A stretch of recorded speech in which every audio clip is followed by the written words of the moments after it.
ಪ್ರಿಯ ವೀಕ್ಷಕರೇ, ಇಂದಿನ ಇವತ್ತಿನ ಈ ಒಂದು ವಿಡಿಯೋಗೆ ನಿಮ್ಮೆಲ್ರಿಗೂ ಸ್ವಾಗತ.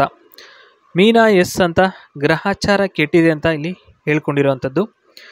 ಜೀವನ ಕಹಿಯಾಗಿ ಹಾಗೂ ಸಂಕಷ್ಟದ ದಾರಿಯಾಗಿದೆ ಅಂತ ಇಲ್ಲಿ ಅವರ ಒಂದು ಜೀವನದ ಬಗ್ಗೆ ಇಲ್ಲಿ ಹೇಳ್ಕೊಂಡಿದ್ದಾರೆ. ಸವಾಲು ಏನಪ್ಪ ಅಂತಂದರೆ ಸ್ನೇಹಿತರೆ, ಇವರ ಒಂದು ಜೀವನದಲ್ಲಿ ದೊಡ್ಡ ಸವಾಲನ್ನು ಹಾಕಿರ್ತಕ್ಕಂಥದ್ದು ಅದೇನಪ್ಪ ಅಂತಂದರೆ ಗ್ರಹಚಾರ ಕೆಟ್ಟಿದ್ರೆ ಬಂದು ಮಲಗು ಅಂತಕ್ಕಂಥದ್ದು ಇವರ ಒಂದು ಸವಾಲಿನ ಒಂದು ವಿಚಾರ ಆಗಿರುತ್ತೆ. ಇನ್ನು ಹವ್ಯಾಸ ಬಂದ್ಬಿಟ್ಟು ಏನಪ್ಪ ಅಂದರೆ ಇವ್ರದ್ದು ಟ್ರಿಪ್ ಹೋಗೋದು ಮತ್ತು ಮಜಾ ಉಡಾಯಿಸೋದು ಇವ್ರದ್ದು ಎರಡೇ ಗೊತ್ತಿರ್ತಕ್ಕಂಥದ್ದು. ಹಾಗಾಗಿ ಇದೇ ಒಂದು ಗುರಿ ಅಂತಲೇ ಹೇಳ್ಬೋದು ಇವ್ರದ್ದು.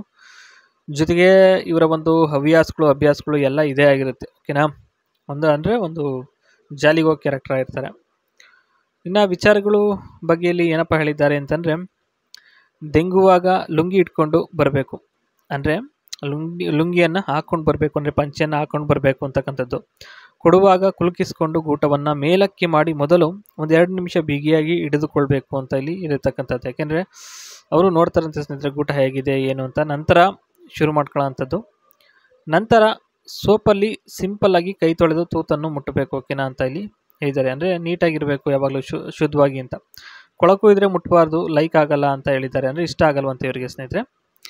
ಇನ್ನು ನೆಕ್ಸ್ಟ್ ಬಟ್ಟೆಗಳ ಬಗ್ಗೆ ಇಲ್ಲಿ ಮಾಹಿತಿನ ಹಂಚ್ಕೊಂಡಿದ್ದಾರೆ. ಏನಪ್ಪ ಅಂತಂದರೆ ಬಟ್ಟೆಗಳ ಬಗ್ಗೆ ಹೇಳಬೇಕು ಅಂತಂದರೆ, ಜೀನ್ಸ್ ಪ್ಯಾಂಟ್ ಮತ್ತು ಶರ್ಟ್ ಬಿಗಿ ಇರೋದು ಧರಿಸಬಾರದು. ಯಾಕೆಂದರೆ ಸ್ವಲ್ಪ ಕಷ್ಟ ಆಗ್ಬೋದು, ಆ ಒಂದು ಕಾರಣಕ್ಕೋಸ್ಕರ ಫ್ರೀ ಆಗಿರಬೇಕು ಅಂತ ಹೇಳ್ಬಿಟ್ಟು ಅಷ್ಟೇ, ಗಾಳಿ ಆಡಬೇಕು ಅಂತ. ಮಂಚ ಹತ್ತಿದ ಮೇಲೆ ಸಾಫ್ಟ್ ಆಗಿರೋ ಚಡ್ಡಿ ಇದ್ದರೆ ಒಳ್ಳೆಯದು. ಕಾರಣ ತುಂಬ ಬಿಗಿ ಇದ್ದರೆ ಹೆಚ್ಚು ನುಗ್ಗಿಸೋಕೆ ಕಷ್ಟಕರ ಅಂತ ಅನ್ನಿಸೋಕೆ ಭಾಸವಾಗಬಹುದು. ಆ ಒಂದು ಕಾರಣಕ್ಕೋಸ್ಕರ ಸಾಫ್ಟ್ ಆಗಿರ್ತಕ್ಕಂಥದ್ದು ಏನಾದರೂ ಹಾಕ್ಕೊಂಡ್ರೆ ಉತ್ತಮ ಅಂತಕ್ಕಂಥದ್ದು ಇವರ ಒಂದು ಹೇಳಿಕೆ ಮಾತಾಗಿರುತ್ತೆ. ಇನ್ನು ನೆಕ್ಸ್ಟ್ 10 ಗಂಟೆಗೆ ರೆಡಿ ಇದ್ದರೆ ಅತ್ಯುತ್ತಮವಾಗಿರುತ್ತೆ ಅಂತ ಇಲ್ಲಿ ಹೇಳಿದ್ದಾರೆ. ಅಂದರೆ 10 ಗಂಟೆ ಅಂದರೆ ಬೆಳಗಿನ ಜಾವ 10 ಗಂಟೆಗೆ ಹಿಡಿತಕ್ಕಂಥದ್ದು.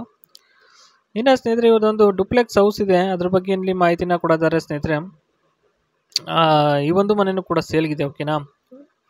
Over head water tank 1000 to 200 litre capacity ಇದೆ. Covered with cement shade or metal. Solar water ಹೀಟರ್ದು ಫೆಸಿಲಿಟೀಸ್ ಇದೆ. 100 to 200 litres for hot water in bathrooms saves electricity ಅಂತ ಇಲ್ಲಿ ಹೇಳ್ತಕ್ಕಂಥದ್ದು. ಸೋಲಾರ್ ವಾಟರ್ದು ವ್ಯವಸ್ಥೆನೂ ಕೂಡ ಇವರ ಒಂದು ಟೆರೆಸ್ ಮೇಲೆ ಇರ್ತಕ್ಕಂಥದ್ದು. ಒಂದು ಒಳ್ಳೆಯ ಹೌಸ್ ಅಂತ ಹೇಳ್ಬೋದು ಸ್ನೇಹಿತರೆ. ನೋಡಿ, ಈ ರೀತಿಯಾಗಿ ಫೆಸಿಲಿಟೀಸ್ ಇದೆ. ಸೋಲಾರ್ ಪ್ಯಾನಲ್ಸ್ ಬಗ್ಗೆ ಏನಪ್ಪ ಹೇಳಿದ್ದಾರೆ ಅಂದರೆ, optional 2kW 5kW setup for power backup or saving current bills. Roof top garden space for tulsi plants, flowering plants, vegetables can add drip irrigation system step ಅಂತ ಅಲ್ಲಿ ಇರ್ತಕ್ಕಂಥದ್ದು. ಅಂದರೆ ಸ್ನೇಹಿತರೆ ತುಳಸಿ ಪ್ಲಾಂಟ್ ಹಾಕೋದಕ್ಕೆ, ಫ್ಲವರ್ ಪ್ಲಾಂಟ್ ಹಾಕೋದಕ್ಕೆ, ವೆಜಿಟೇಬಲ್ಸ್ ಹಾಕೋದಕ್ಕೆ ಒಂದು ಅತ್ಯುತ್ತಮವಾದ ಗಾರ್ಡನ್ ಅಂತ ಹೇಳ್ಬೋದು. ಒಂದು ಒಳ್ಳೆ ಅತ್ಯುತ್ತಮವಾದ ಒಂದು ಮನೆ, ಅತ್ಯುತ್ತಮವಾದ ಒಂದು ಗಾಳಿ, ಅತ್ಯುತ್ತಮವಾದ ಒಂದು ಏರಿಯಾ ಅಂತ ಹೇಳ್ಬೋದು ಸ್ನೇಹಿತರೆ. ಇದಿಷ್ಟು ಇವತ್ತಿನ ಈ ಒಂದು ವಿಡಿಯೋ ಹೇಗನ್ನಿಸ್ತು ಕಮೆಂಟ್ ಮಾಡಿ. ಬಾಯ್.